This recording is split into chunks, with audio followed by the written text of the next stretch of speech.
Welcome to a story that will shake you to your core. What you're about to hear happened in the darkest corners of American history, where power corrupted absolutely and silence became the only form of survival. This is not just a story about the past. It's a mirror reflecting the depths of human cruelty and the unbreakable spirit of those who endured the unthinkable. Before we begin this powerful journey, please subscribe to our channel and hit the notification bell. Stories like this need to be told, remembered, and never forgotten. The year was 1847, and the morning mist clung to the sprawling fields of Magnolia Plantation like a shroud of secrets. Located deep in the heart of Georgia, this isolated estate stretched for thousands of acres. Its boundaries marked not by fences, but by the understanding that escape meant death.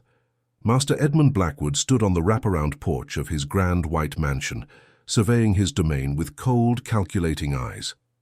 At 42, he was a man who had inherited not just land and wealth, but a legacy of absolute control over human lives. His father had built this empire on the backs of enslaved people, and Edmund had perfected the art of dominance into something far more sinister. The plantation housed over 200 enslaved souls, but Edmund's attention had always been drawn to a particular group, 6 women who worked in the main house. Their names were Sarah, Mercy, Ruth, Patience, Grace, and Hope. These names, ironically chosen by previous masters as a mockery of their circumstances, would become symbols of something far more powerful than their oppressors could have imagined. Sarah, the eldest at 28, had been born on the plantation. Her mother had died in childbirth, and Sarah had been raised by the collective care of the enslaved community. She possessed an intelligence that Edmund found both useful and threatening. Her ability to read, secretly taught by a previous house servant, made her invaluable for managing household accounts, but dangerous for her potential to spread knowledge. Mercy, 25, had been purchased from a neighboring plantation 3 years prior. She carried herself with a dignity that no amount of brutality could break. Her previous master had sold her after she had refused his advances one too many times, but Edmund saw this resistance as a challenge to be conquered. Ruth and Patience were sisters, 23 and 21 respectively, torn from their family in Virginia and brought to Georgia in chains. They communicated in a language of glances and subtle gestures, their bond unbreakable, despite the system designed to destroy all human connections. Grace, at 24, had been a field worker until Edmund noticed her during one of his inspections. Her transfer to the house had seemed like a blessing until she understood the true price of proximity to the master. Hope, the youngest at 19, had arrived just 6 months ago, her spirit not yet fully broken by the realities of plantation life. She still believed in the possibility of freedom, a belief that the others both envied and feared for her. These 6 women shared more than just their enslavement. They shared a terrible secret that bound them together in ways that transcended their individual suffering. Each morning, they would dress in identical grey cotton dresses, their hair covered with matching head wraps, and begin their duties in the main house. To any observer, they appeared to be simply house servants, indistinguishable from one another in their uniformity. But Edmund Blackwood had designed this uniformity for a purpose far more sinister than mere household efficiency. The plantation operated under a strict hierarchy. Edmund's wife, Margaret, had died in childbirth 5 years earlier, leaving him a widower with no legitimate heirs. His overseer, Jonas Whitmore, was a brutal man who carried out Edmund's orders without question.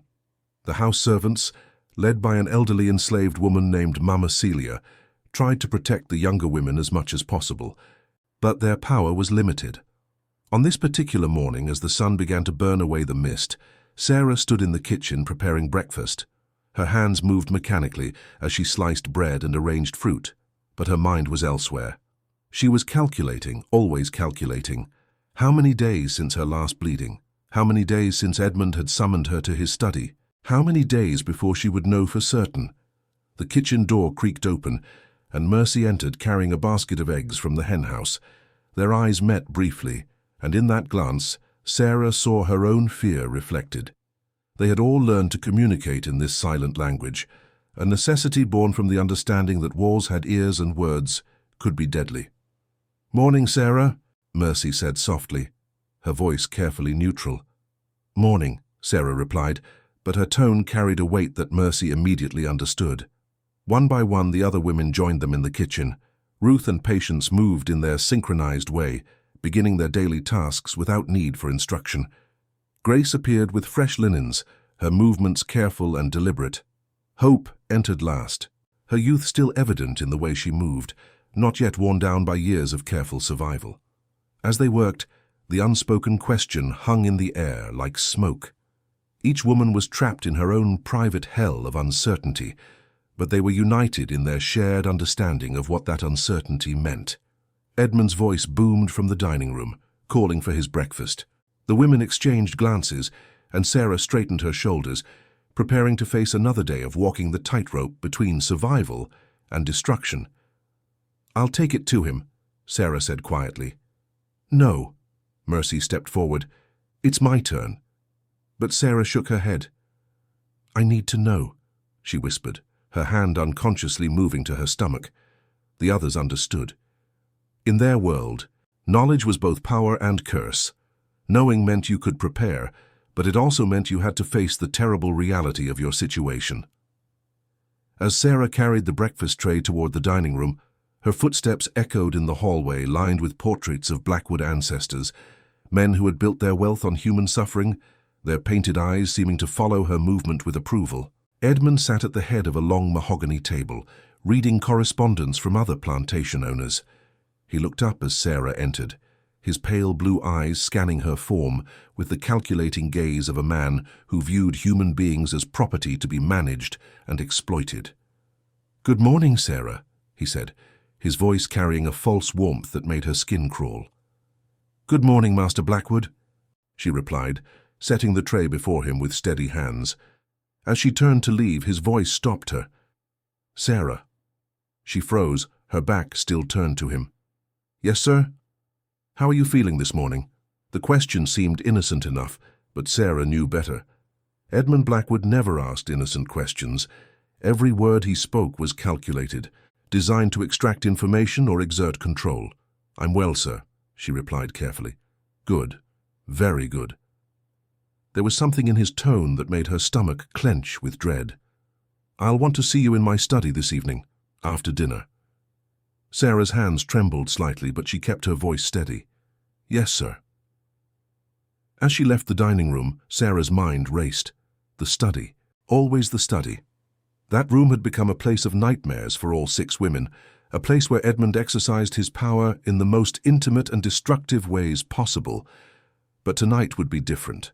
Tonight, Sarah would have to tell him what she suspected, what her body was already confirming, and she knew with a certainty that made her feel sick exactly what his response would be. The morning continued with its routine of carefully orchestrated survival. The women moved through their tasks with practiced efficiency, each one hyper-aware of the other's emotional state. They had developed an intricate system of support, subtle gestures, and meaningful glances that allowed them to care for each other within the constraints of their enslavement. Mama Celia, who had been on the plantation longer than anyone could remember, watched the 6 women with knowing eyes. She had seen this pattern before, had witnessed the cycle of hope and despair that Edmund inflicted on the women under his control. She knew what the identical dresses meant, what the regular summons to the study resulted in, and what happened when those results became inconvenient for the master. As the day wore on, the weight of unspoken knowledge pressed down on all of them. The plantation continued its daily rhythm, field workers tending crops, house servants maintaining the facade of genteel southern life.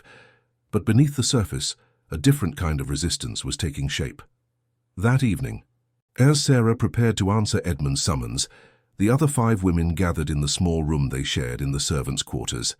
Without words, they formed a circle, their hands joined in a gesture of solidarity that transcended their individual fear. They could not save Sarah from what was about to happen. They could not change the system that had trapped them all, but they could bear witness to each other's suffering. And in that witnessing, they found a strength that their oppressors could never fully understand or destroy. As Sarah walked toward the main house, her footsteps steady despite her fear, she carried with her not just her own courage, but the collective strength of 5 other women who understood exactly what she was facing. The study door loomed before her, and behind it waited a conversation that would seal her fate and continue a cycle of violence that had already claimed so much from all of them. But Sarah was no longer just a victim. She was part of something larger, something that Edmund Blackwood, for all his power and cruelty, could never truly control. She knocked on the door and waited for permission to enter, knowing that whatever happened next, she would not face it alone. The study was Edmund Blackwood's sanctuary of power, a room designed to intimidate and control. Dark mahogany shelves lined the walls, filled with leather-bound books that spoke of education and refinement, a stark contrast to the evil that regularly unfolded within these walls. A large desk dominated the center of the room, its surface polished to a mirror shine that reflected the flickering light of oil lamps. Sarah entered at Edmund's command, her hands clasped in front of her, eyes downcast in the posture of submission that had been beaten into enslaved people for generations. But beneath her lowered gaze, her mind remained sharp and calculating. "Close the door, Sarah," Edmund commanded without looking up from the papers spread across his desk. The soft click of the door closing seemed to echo like a gunshot in the oppressive silence. Sarah remained standing near the entrance, waiting for permission to approach, another ritual of dominance that Edmund insisted upon. "Come here," he said finally, setting down his pen and leaning back in his leather chair. Sarah approached the desk with measured steps, each one carefully controlled despite the terror coursing through her veins. She had made this walk before, as had each of the other 5 women. They all knew what happened in this room, what Edmund demanded of them, and what the consequences were when his demands resulted in complications. Edmund studied her face with the clinical detachment of a man examining livestock.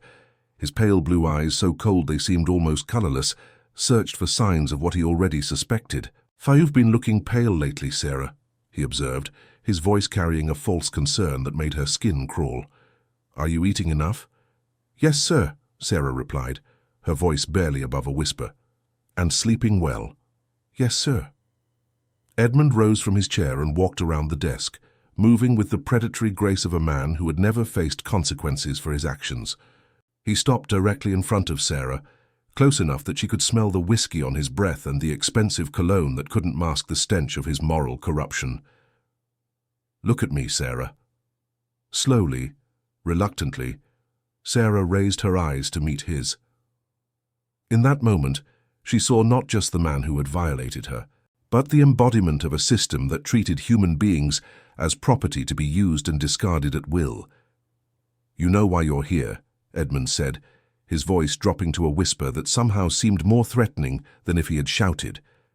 Sarah's throat felt dry as sand, but she forced herself to speak. "I believe I might be with child, sir." The words hung in the air between them like a death sentence. Edmund's expression didn't change. He had been expecting this confirmation. Instead, he nodded slowly, as if Sarah had simply reported that the weather was turning cold. "How long?" he asked. I believe about 6 weeks, sir." Edmund turned away from her and walked to the window that overlooked the plantation grounds. In the distance, the quarters where the enslaved people lived were dark except for the occasional flicker of candlelight. He stood there for a long moment, his hands clasped behind his back, contemplating the view of his domain. "You understand what this means, Sarah," he said without turning around. Sarah's hands trembled, but she kept her voice steady. "Yes, sir." "Good. Then you understand that this situation must be resolved." The euphemism hung in the air like poison. Resolved, as if a human life was simply a problem to be managed, a complication to be eliminated. Edmund turned back to face her, his expression as cold and calculating as ever. "Mama Celia will prepare the necessary herbs. You'll take them tomorrow night." Sarah felt the world tilt around her. She had known this moment would come, they all had, but the reality of it still hit her like a physical blow. "Sir, You what?" Edmund's voice cut through her attempted protest like a blade. "You think you have a choice in this matter?" The question was rhetorical, and they both knew it. In Edmund's world, enslaved people had no choices, no rights, no autonomy over their own bodies. They existed solely for his benefit and convenience. "The child would be mine," Edmund continued, his voice taking on a lecturing tone as if he were explaining a simple business transaction. "And I have no use for mixed-blood bastards running around my plantation. They complicate things, they create problems." Sarah wanted to scream, to rage against the casual way he discussed ending a life that had barely begun.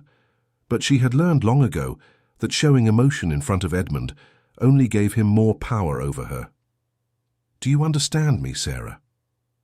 "Yes, sir," she whispered. "Good. And Sarah?" Edmund's voice carried a warning that made her blood run cold.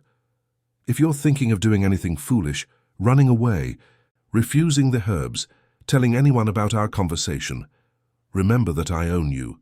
I own all of you. And if you displease me, there are far worse fates than what I'm offering you now." The threat was clear. Edmund held the power of life and death over not just Sarah, but over every person on the plantation. He could sell them, beat them, or kill them with complete impunity. The law was on his side, society was on his side, and God, according to the preachers who visited the plantation, was on his side too. "You may go," Edmund said, dismissing her with a wave of his hand. Sarah turned toward the door, her legs feeling weak beneath her. As she reached for the handle, Edmund's voice stopped her one final time. "Oh, and Sarah, send Grace to me. I have some additional instructions for her." The words hit Sarah like a physical blow. Grace, sweet, gentle Grace, who still sometimes hummed spirituals while she worked, who had managed to maintain some small spark of hope despite everything she had endured. Sarah's hand froze on the door handle. She wanted to refuse, to protect Grace from what she knew was coming. But they both understood the reality of their situation. Refusal would only result in punishment for both of them, and Grace would still be summoned regardless. "Yes, sir," Sarah managed to say. She left the study on unsteady legs, her mind reeling from the conversation. As she walked through the darkened hallways of the main house, she felt the weight of her situation pressing down on her like a physical force. In the servants' quarters, the other 5 women were waiting for her. They sat in their shared room, the space barely large enough for their simple beds, but somehow they had managed to create a small sanctuary of mutual support. Grace looked up as Sarah entered, her young face filled with concern. "How did it go?" Sarah couldn't meet her eyes. Instead, she looked at Mercy, whose expression told her that the older woman already understood what had transpired. "He wants to see you, Grace," Sarah said quietly. Grace's face went pale, but she nodded with the resignation of someone who had learned that resistance was futile. She rose from her bed and smoothed down her dress, preparing herself for what was to come. "Grace," Sarah called softly as the younger woman reached the door. Grace turned back, her eyes questioning. "Remember who you are," Sarah said, her voice filled with a fierce intensity. "Remember that you are more than what he makes you do." Grace nodded, tears glistening in her eyes, and left to answer Edmund's summons. The remaining 5 women sat in heavy silence, each lost in their own thoughts and fears. They had all been where Sarah was now. They had all faced the terrible choice that wasn't really a choice at all, and they had all survived it, though the cost had been pieces of their souls that could never be recovered. Mama Celia appeared in the doorway, her ancient face etched with lines of sorrow and wisdom. She looked at Sarah with eyes that had seen too much suffering, too much loss. "Come with me, child," she said softly. Sarah followed the elderly woman to a small room behind the kitchen where Mama Celia kept her herbs and remedies. The space smelled of dried plants and old secrets, a place where healing and harm existed side by side. "Sit down, baby," Mama Celia said, her voice gentle but tired. Sarah sat on a wooden stool while Mama Celia moved around the room, gathering various plants and roots from jars and bundles hanging from the ceiling. "How many times?" Sarah asked quietly. Mama Celia paused in her preparations. "How many times what, child? How many times have you had to do this?" The old woman's shoulders sagged under the weight of the question. "Too many times, baby. Far too many times." "All of us?" Mama Celia nodded slowly. "Every one of you girls. Some more than once." The confirmation hit Sarah like a physical blow. She had suspected, but hearing it confirmed made the reality even more devastating. "Why?" Sarah whispered. "Why does he do this to us?" Mama Celia set down the herbs she had been preparing and turned to face Sarah. Her eyes held a depth of pain and understanding that came from decades of witnessing unspeakable cruelty. "Because he can, child. Because the law says we ain't people, we're property, and a man can do whatever he wants with his property. But the babies would complicate his life," Mama Celia said bluntly. "Mixed children on a plantation. They're evidence of what he's done. And Master Edmund, he likes to keep his sins hidden." Sarah felt tears burning behind her eyes, but she refused to let them fall. Crying wouldn't change anything. It wouldn't save the life growing inside her, and it wouldn't protect the other women from facing the same fate. "What if I refused?" Sarah asked, though she already knew the answer. Mama Celia's expression grew even more grave. "Child, you remember what happened to Lily?" Sarah's blood ran cold. Lily had been one of the house servants 3 years ago before Grace arrived. She had disappeared one night and Edmund had told everyone she had run away. But the women had suspected the truth, that Lily had refused one of Edmund's demands and paid the ultimate price. "He killed her," Sarah said, not really asking. "Can't prove it," Mama Celia said carefully, "but she ain't never been seen since that night she told him no." The message was clear. Compliance meant survival, even if that survival came at a terrible cost. Resistance meant death. Mama Celia returned to her preparations, mixing herbs with the practiced efficiency of someone who had performed this terrible task too many times. As she worked, she spoke in a low voice, sharing knowledge that had been passed down through generations of enslaved women. "These herbs, they'll end the pregnancy," she explained, "but they'll make you sick first. Real sick. You'll need to stay in bed for a few days, and the other girls will have to cover your work." Sarah nodded, understanding the practical implications of what was about to happen. "And Sarah," Mama Celia's voice carried a warning, "don't you ever tell nobody about this. Not even the other girls unless they ask direct. Some secrets are too dangerous to share." As Mama Celia finished preparing the herbs, Sarah thought about the other women. Mercy, Ruth, Patience, Grace, and Hope. They had all sat in this same room, faced this same terrible choice, and carried this same burden of silence. But they had also survived. They had found ways to support each other, to maintain their humanity in the face of systematic dehumanization. They had created a family of sorts, bound together by shared trauma but also by shared strength. When Mama Celia handed her the small bundle of herbs, Sarah felt the weight of more than just the physical package. She was holding the continuation of a cycle that had trapped all of them, but she was also holding the key to her survival. "Tomorrow night," Mama Celia instructed, "steep them in hot water and drink it all. It won't taste good, but you drink every drop." Sarah nodded and tucked the herbs into her dress. As she prepared to leave, Mama Celia caught her arm gently. "Sarah, baby." "Yes, ma'am." "You remember that you're strong. Stronger than he knows. All of you girls are. That's why you're still here, still fighting, still taking care of each other. Don't you ever forget that." Sarah felt tears threatening again, but this time they were tears of gratitude rather than despair. In a world that sought to strip them of their humanity, they had found ways to hold on to their dignity and their love for each other. As she walked back to the servants' quarters, Sarah carried with her not just the herbs that would end her pregnancy, but also the knowledge that she was part of something larger than her individual suffering. She was part of a community of women who had learned to survive the unsurvivable, who had found strength in each other when the world offered them nothing but cruelty. Grace had not yet returned from the main house, and Sarah knew she wouldn't be back for hours. But when she did return, she would find 5 women waiting for her, ready to offer whatever comfort and support they could, because that's what they did for each other. That's how they survived. And tomorrow night, when Sarah drank Mama Celia's bitter herbs, she would not be alone. She would be surrounded by women who understood her pain, who would face the same impossible choices, and who would help her carry the weight of this terrible secret. In Edmund Blackwood's world, they were property to be used and discarded.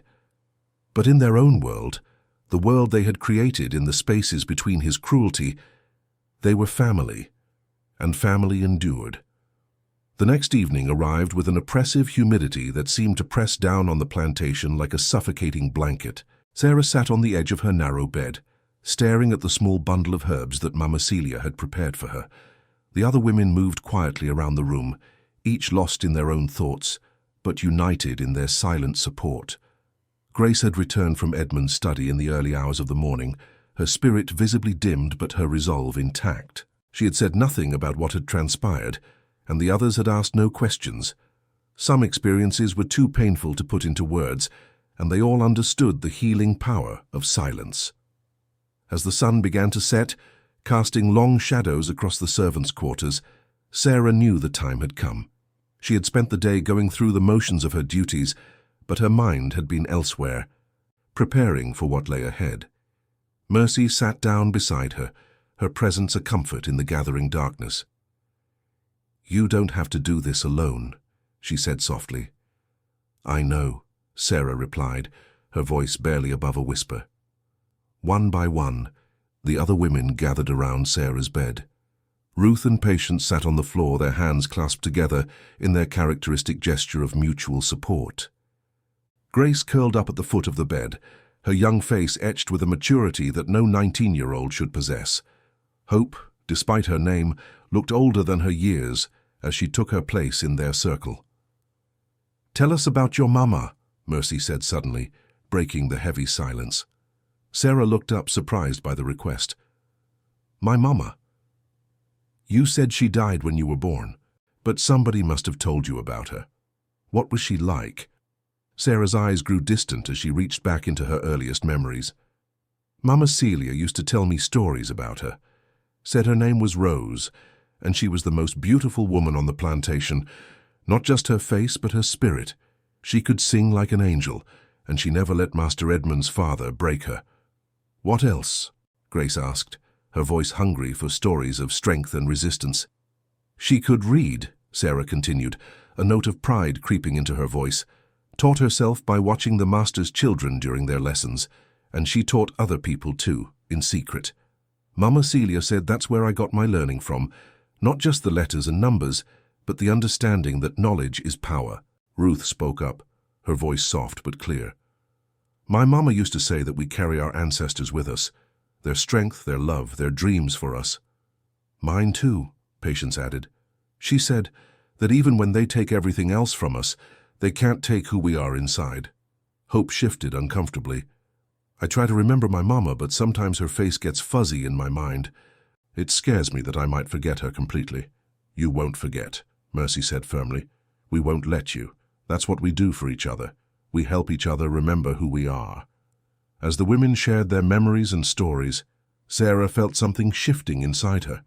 The terrible weight of her situation hadn't disappeared, but it was being balanced by something else, the realization that she was part of a legacy of strength that stretched back generations.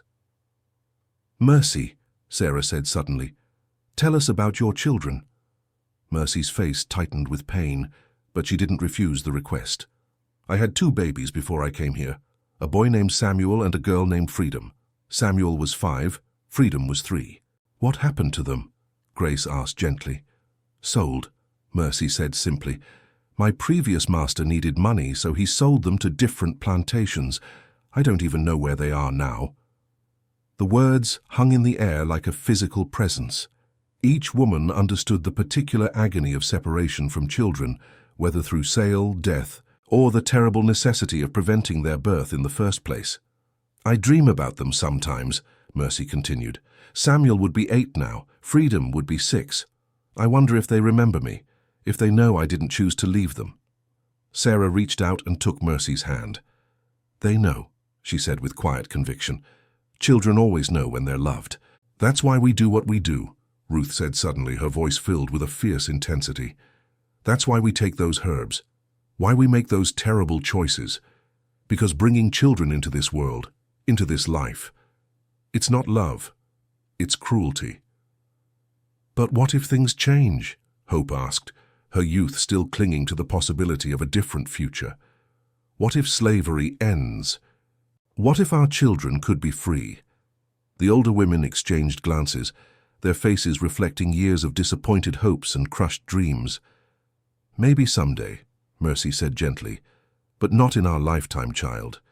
And we can't bring babies into the world based on maybe." As the night deepened, Sarah knew she could delay no longer. She rose from the bed and walked to the small table where she had placed a cup of hot water.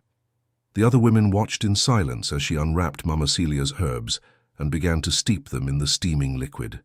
The smell that rose from the cup was bitter and earthy, carrying with it the weight of generations of women who had faced this same terrible choice. Sarah stared into the dark liquid, seeing not just her own reflection, but the faces of countless others who had walked this path before her. "Sarah," Grace said softly, "you don't have to drink it if you don't want to." Sarah looked up, meeting the younger woman's eyes. "Yes, I do," she said simply. "We all know what happens if I don't." "But what if we all refused?" Hope asked suddenly, her voice filled with desperate hope. "What if all 6 of us said no at the same time? He couldn't punish all of us, could he?" The question hung in the air, and for a moment Sarah could see the appeal of Hope's suggestion. The idea of collective resistance, of standing together against Edmund's tyranny, was intoxicating. But Mercy shook her head sadly. "He could, and he would. He'd make an example of 1 or 2 of us, and the rest would fall in line. That's how the system works, Hope. It's designed to make us choose between individual survival and collective resistance." "So we just accept it?" Hope's voice was rising, her youth and idealism clashing with the harsh realities of their situation. "We just keep letting him do this to us?" "We survive," Ruth said firmly. "We take care of each other. We remember who we are and we survive. That's not acceptance, that's resistance." "How is drinking those herbs resistance?" Hope demanded. Sarah set down the cup and turned to face the younger woman. "Because every day we stay alive. Every day we maintain our humanity in the face of his cruelty. Every day we love each other despite everything he's done to break us. That's resistance. He wants us to become animals, to lose our capacity for love and hope and dignity. But we haven't. We're still here, still human, still caring for each other. That's the greatest act of resistance we can perform." Hope's eyes filled with tears, but she nodded slowly, beginning to understand the complex nature of survival under oppression. Sarah picked up the cup again, feeling its warmth against her palms. "This isn't just about ending a pregnancy," she said quietly. "It's about refusing to bring a child into a world where they would be property. It's about protecting a soul from the kind of suffering we've endured. In a twisted way, it's an act of love." The other women nodded, understanding the terrible logic of her words. They had all faced this same rationalization, had all found ways to frame their choices in terms of protection rather than destruction. Sarah raised the cup to her lips and paused. "I want you all to know something," she said, her voice steady despite the magnitude of what she was about to do. "Whatever happens tonight, whatever happens in the days to come, I'm grateful for all of you. You've given me something that Edmund Blackwood can never take away, the knowledge that I am loved." With that, she drank the bitter herbs in one long swallow, feeling them burn down her throat and settle heavily in her stomach. The taste was exactly as Mama Celia had warned, earthy and bitter, with an underlying metallic flavor that made her want to retch. She set the empty cup down and returned to her bed, where the other women immediately surrounded her with their presence and support. They didn't speak. There was nothing left to say, but their silent vigil spoke volumes about the bonds that had formed between them. As the hours passed, Sarah began to feel the effects of the herbs. First came the nausea, rolling through her in waves that left her gasping and sweating. Then came the cramping, sharp pains that doubled her over and made her bite her lip to keep from crying out. Through it all, the other women stayed with her. Mercy held her hand. Ruth and Patience took turns placing cool cloths on her forehead. Grace rubbed her back during the worst of the cramps, and Hope simply sat nearby, her presence a reminder that they were all in this together. The pain intensified as the night wore on, and Sarah found herself drifting in and out of consciousness. In her fevered state, she imagined she could see the faces of all the women who had come before her, her mother Rose, countless others who had faced this same terrible choice. Generations of women who had found ways to survive the unsurvivable. Near dawn, the worst of it was over. Sarah lay exhausted and pale, but alive. The pregnancy was ended. Another potential life sacrificed to the cruel realities of their existence. As the first light of morning began to filter through the small window of their room, Sarah felt something she hadn't expected. Not relief, exactly, but a sense of completion. She had faced the worst that Edmund Blackwood could inflict upon her, and she had survived. More than that, she had survived with her humanity intact, surrounded by women who loved her and whom she loved in return. "How do you feel?" Mercy asked softly. Sarah considered the question carefully. Her body ached, her heart was heavy with grief for what might have been, but her spirit felt strangely strong. "I feel like I'm still me," she said finally. "He tried to break me, but I'm still me."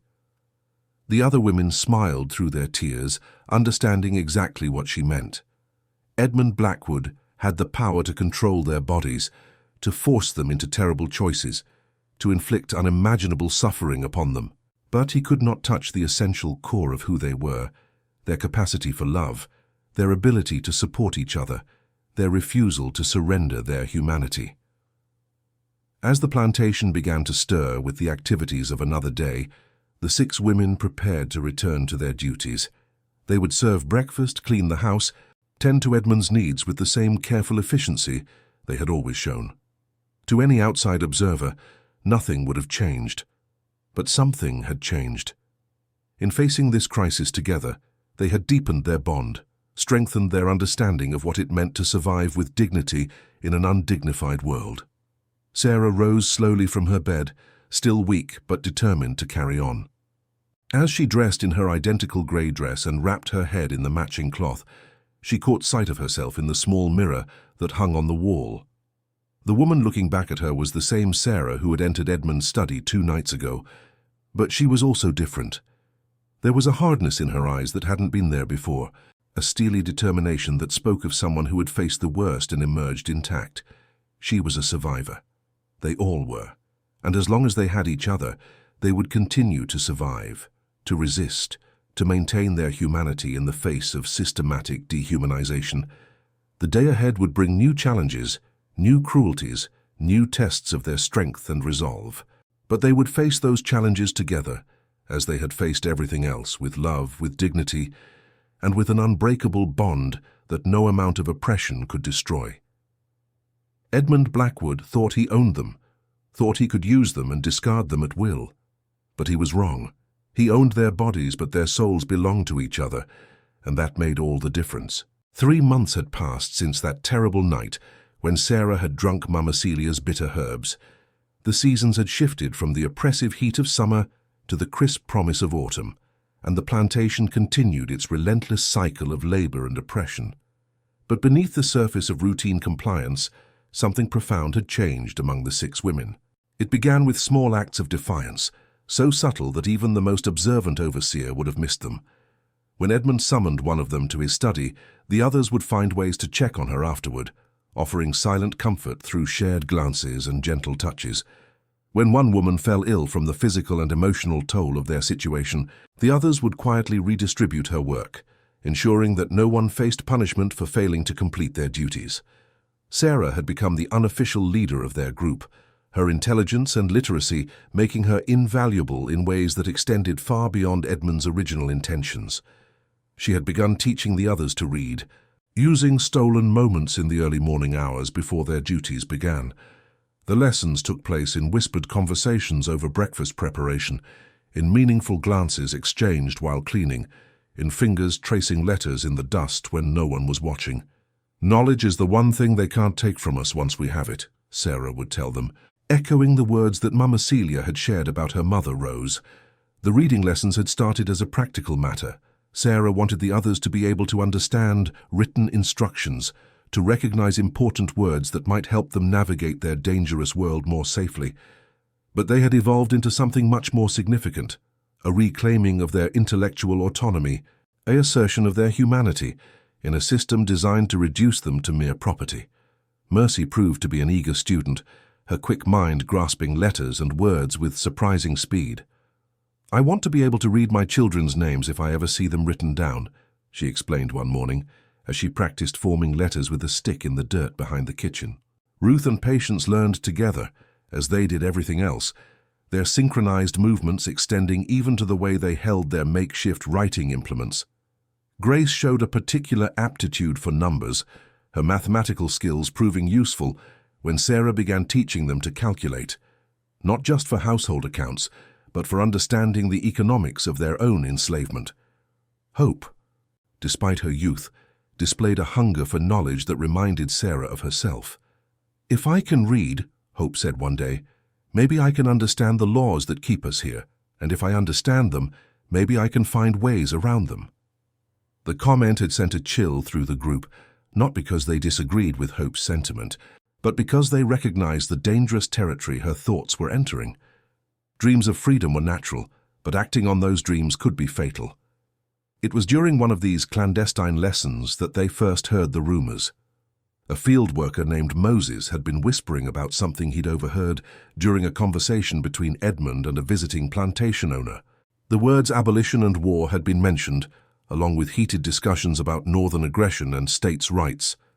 Sarah's ability to read had given her access to newspapers that Edmund occasionally left lying around his study. She had learned to scan them quickly during her cleaning duties, memorizing headlines and key phrases to share with the others later. The political tensions that were building across the country were becoming impossible to ignore, even on their isolated plantation. "There's talk of war," Sarah told the others one evening as they gathered in their room. "War between the North and South." "What kind of war?" Grace asked, her voice barely above a whisper. "The kind that might change everything," Sarah replied carefully, "or the kind that might make everything worse." They all understood the implications. War could bring chaos, and chaos could bring opportunity, but it could also bring increased brutality as masters like Edmund sought to maintain control through even more violent means.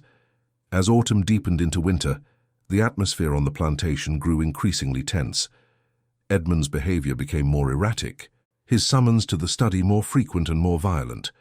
The 6 women found themselves walking an even finer line between survival and destruction, their carefully cultivated system of mutual support tested by the escalating demands placed upon them.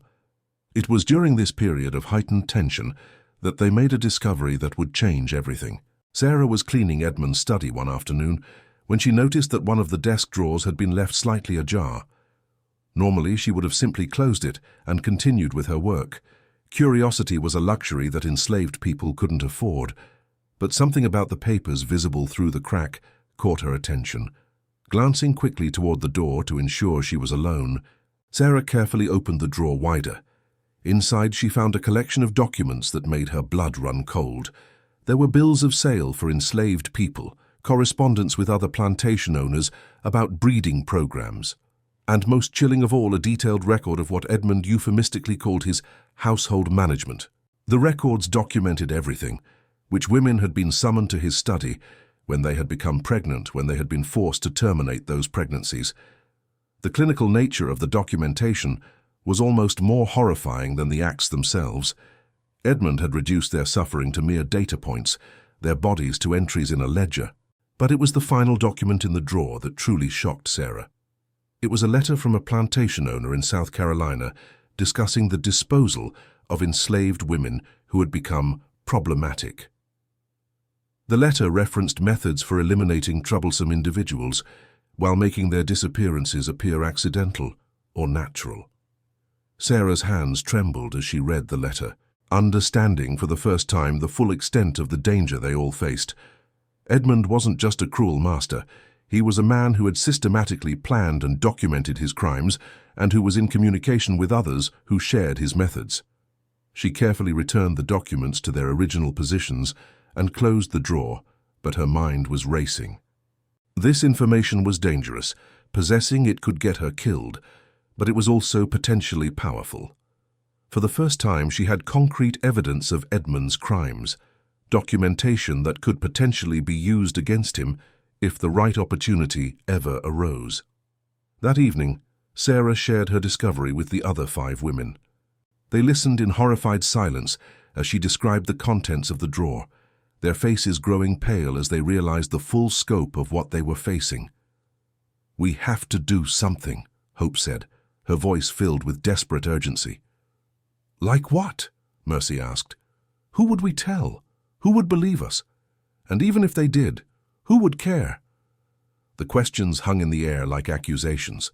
They all knew that the law offered them no protection, that society viewed them as property rather than people, that their testimony would be worthless against the word of a white man. "We document everything ourselves," Sarah said suddenly, the idea forming as she spoke. "We create our own record of what he's done to us." "How?" Ruth asked. "I'll teach you all to write better. We'll keep our own accounts, hidden where he'll never find them. And if the opportunity ever comes, if this war everyone's talking about really happens, if things change, we'll have evidence." It was a dangerous plan, one that could get them all killed if discovered. But it was also an act of resistance unlike anything they had attempted before.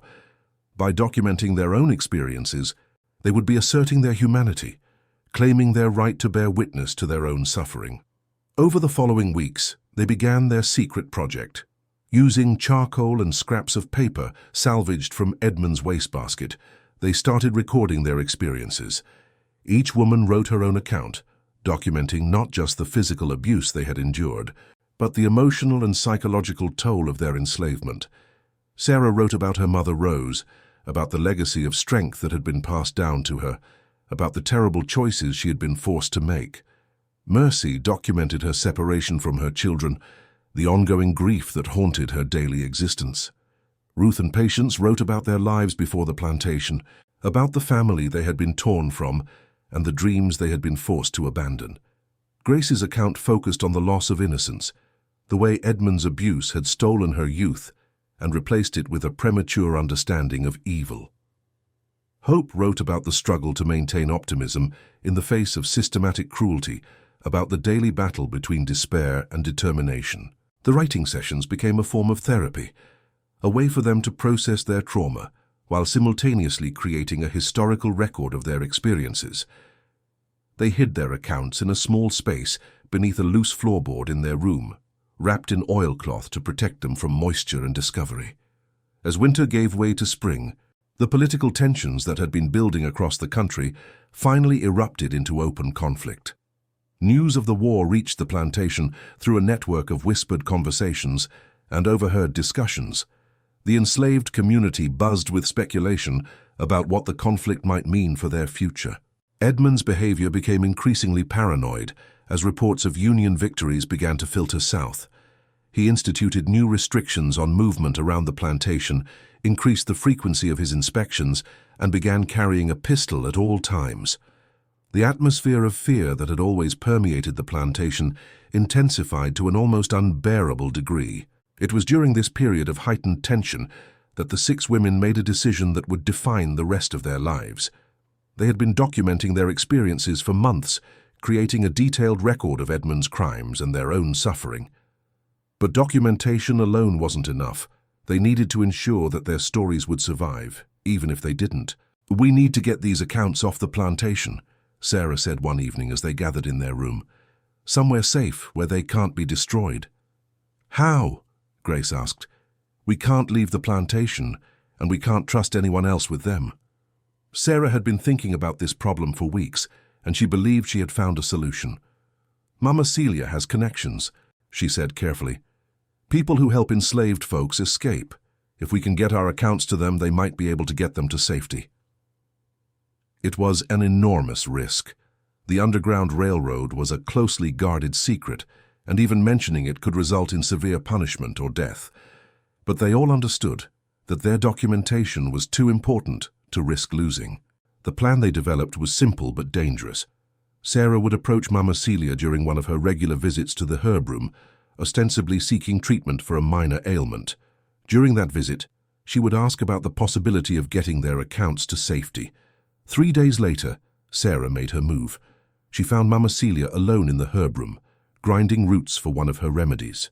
The old woman looked up as Sarah entered, her wise eyes immediately recognizing that this was no ordinary visit. "What you need, child?" Mama Celia asked, her voice carefully neutral. Sarah glanced around to ensure they were alone, then moved closer to the elderly woman. "Mama Celia, I need to ask you about something dangerous." The old woman's expression didn't change, but Sarah saw a flicker of understanding in her eyes. "What kind of dangerous?" "The kind that could help people remember what happened here, even after we're gone." Mama Celia set down her grinding stone and studied Sarah's face carefully. "You talking about bearing witness, child?" "Yes, ma'am. We've been writing down what he's done to us, all of us, but we need to get those writings somewhere safe." For a long moment, Mama Celia said nothing. Then slowly she nodded. "There are people," she said quietly. "People who help folks find their way to freedom. They might be able to help with other things too. Can you contact them?" "Maybe, but it would take time and it would be dangerous for everyone involved." Sarah felt a surge of hope mixed with terror. "We understand the risks." Mama Celia studied her for another long moment, then made her decision. "Give me 2 weeks. If it can be done, I'll let you know." Those 2 weeks felt like an eternity. The 6 women continued their daily routines, but underneath their compliance lay a current of nervous energy. They were so close to ensuring that their stories would survive, but they were also closer than ever to discovery and punishment. Edmund's paranoia continued to escalate as news of Union advances reached the plantation. He began conducting random searches of the slave quarters, looking for evidence of rebellion or escape plans. The women held their breath each time he entered their room, knowing that discovery of their hidden accounts would mean certain death. Finally, on a humid evening in late spring, Mama Celia gave Sarah the signal they had been waiting for. A simple nod during the evening meal preparation told Sarah that contact had been made. That night, under cover of darkness, Sarah carefully retrieved their accounts from their hiding place. The papers felt impossibly heavy in her hands, weighted with months of pain and hope and determination. She wrapped them carefully in the oilcloth and made her way to the herb room where Mama Celia was waiting. "You sure about this, child?" the old woman asked one final time. "I'm sure," Sarah replied without hesitation. Mama Celia took the bundle and tucked it into a hidden compartment in her herb cabinet. "It'll be gone by morning," she said, heading north with some folks who are making the journey to freedom. Sarah felt tears burning behind her eyes, but they were tears of relief rather than sorrow. Their stories would survive, their suffering would be remembered. Their humanity would be documented for future generations to understand. "Thank you," Sarah whispered. "Don't thank me yet, child. Thank me when this war is over and you're still alive to see freedom." As Sarah made her way back to the servants' quarters, she felt a weight lifting from her shoulders. They had done something unprecedented. They had ensured that their voices would be heard, that their experiences would be preserved, that their resistance would be remembered. The other women were waiting for her when she returned, their faces anxious with hope and fear. "It's done," Sarah said simply. They sat in silence for a moment, absorbing the magnitude of what they had accomplished. They had transformed their suffering into something powerful, their victimization into a form of victory. "What happens now?" Hope asked. Sarah looked around at the faces of the women who had become her family, her sisters in survival, her partners in resistance. "Now we keep living," she said. "We keep surviving. We keep being human no matter what he does to us, because somewhere out there our stories are traveling toward freedom. And someday, people will read them and understand what we endured and why we endured it." As the months passed and the war raged on, the 6 women continued their daily existence on the plantation. Edmund's cruelty didn't diminish. If anything, it intensified as his world began to crumble around him. But the women faced each new challenge with a strength born from the knowledge that they had already achieved something remarkable. They had refused to be silenced. They had documented their own history. They had ensured that their voices would outlive their oppression. And in doing so, they had won a victory that Edmund Blackwood, for all his power and cruelty, could never take away from them. Their stories were free, even if they were not. And that freedom, that preservation of their truth and their humanity, was the most powerful form of resistance they could have imagined. The war ended in the spring of 1865, but freedom came slowly to the isolated corners of the South, where plantations like Edmund Blackwood's had operated in virtual secrecy. When Union soldiers finally arrived at Magnolia Plantation, they found a community of formerly enslaved people who had been preparing for this moment in ways both seen and unseen. Sarah, now 31, stood with the other 5 women as they heard the words they had never dared to believe they would hear. "You are free." The soldiers who brought this news also brought something else, a bundle of papers that had traveled a long and dangerous journey from the plantation to freedom and back again. Their accounts, their testimonies, their documented resistance had not only survived, but had been copied and shared among abolitionists in the North, becoming part of a growing body of evidence about the true nature of slavery. Edmund Blackwood had fled the plantation days before the Union arrival, taking what portable wealth he could carry and leaving behind the human beings he had treated as property. He was never seen again, though rumors persisted for years about a man matching his description who had died in poverty and obscurity somewhere in Mexico. The 6 women remained together in the years following emancipation, their bond forged in suffering but strengthened by shared survival proving unbreakable even in freedom. They established a small community on a portion of the former plantation land, supporting each other as they navigated the challenges of building new lives in a world that remained hostile to their aspirations. Sarah used her literacy skills to become a teacher, establishing a school for formerly enslaved children and adults. Her first lesson always began the same way. "Knowledge is the one thing they can never take from us once we have it." The words her mother Rose had believed, that Mama Celia had shared, that Sarah had lived by became the foundation of education for a new generation. Mercy never found her children Samuel and Freedom, despite years of searching through records and traveling to distant plantations.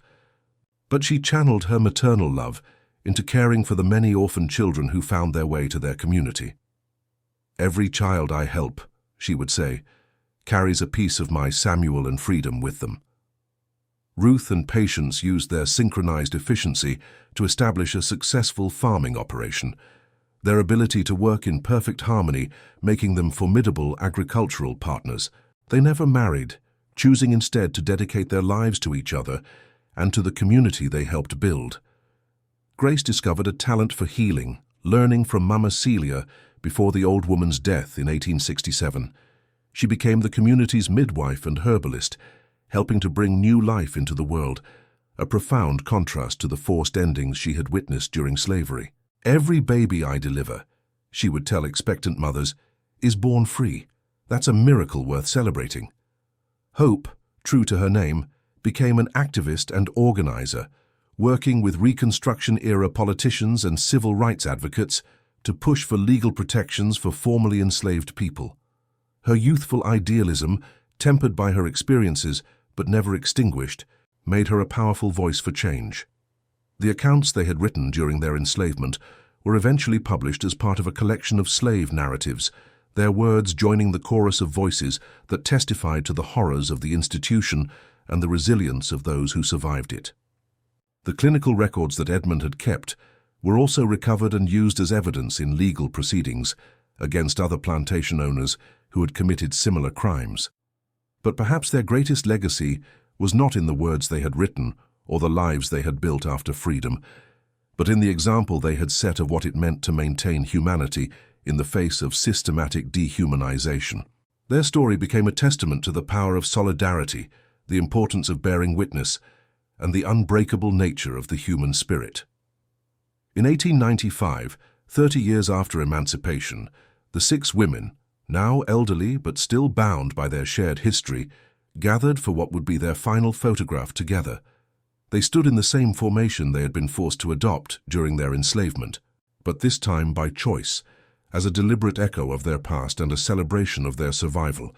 Sarah, now a respected educator whose school had educated hundreds of formerly enslaved people, stood in the center.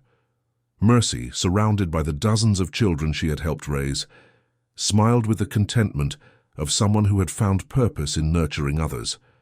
Ruth and Patience, their hair now gray but their synchronization unchanged, stood hand in hand as they always had.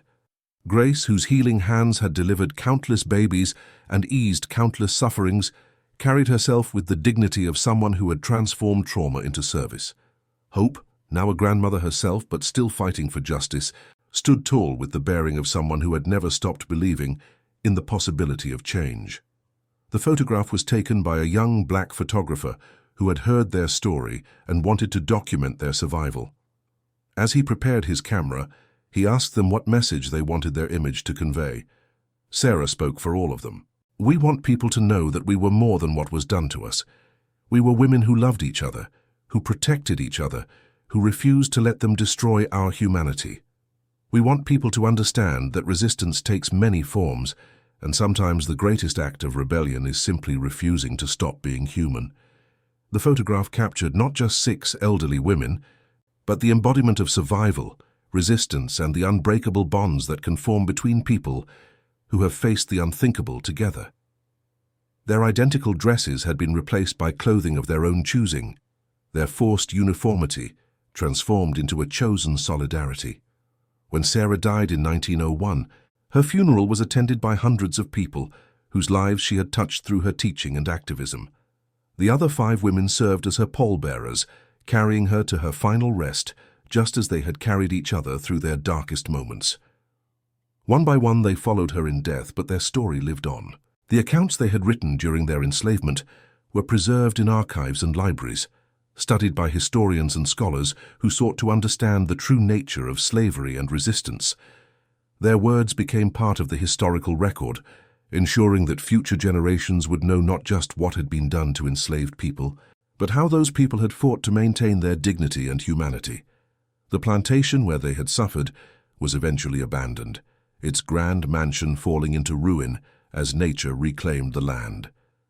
But the small community they had built in freedom thrived for generations, becoming a symbol of what was possible when people who had been denied everything found ways to create something beautiful together. Their story became a reminder that even in the darkest chapters of human history, there are always those who refuse to surrender their humanity, who find ways to resist oppression, and who create bonds of love and solidarity that transcend the cruelty of their circumstances. The 6 women of Magnolia Plantation had been forced to wear identical dresses, to submit to identical abuse, to make identical terrible choices. But in their resistance, in their solidarity, and their refusal to be broken, they had created something unique and powerful, a testament to the unbreakable nature of the human spirit and the transformative power of love in the face of hatred. Their voices, once silenced by oppression, had found a way to echo through time, ensuring that their story would never be forgotten, and that their example of resistance and survival would inspire others facing their own struggles for dignity and freedom. In the end, they had achieved something that Edmund Blackwood, for all his power and cruelty, never could. They had ensured that their humanity would outlast their oppression, that their love would triumph over his hatred, and that their voices would be heard long after his had been silenced by history's judgment. They had been enslaved, but they had never been broken. They had been silenced, but they had found ways to speak. They had been treated as property, but they had remained gloriously, defiantly human. And in that humanity, in that resistance, in that unbreakable bond of sisterhood forged in the crucible of shared suffering, they had won the only victory that truly mattered, the preservation of their souls and the triumph of their truth. Thank you for joining us on this powerful journey through one of history's darkest chapters. Stories like this remind us of the resilience of the human spirit and the importance of never forgetting the voices of those who suffered but refused to be silenced. Please subscribe to our channel, share this story, and help ensure that these voices continue to echo through time. Their courage deserves to be remembered, their resistance deserves to be honored, and their humanity deserves to be celebrated. Remember, those who do not learn from history are doomed to repeat it. Let us learn, let us remember, and let us never forget.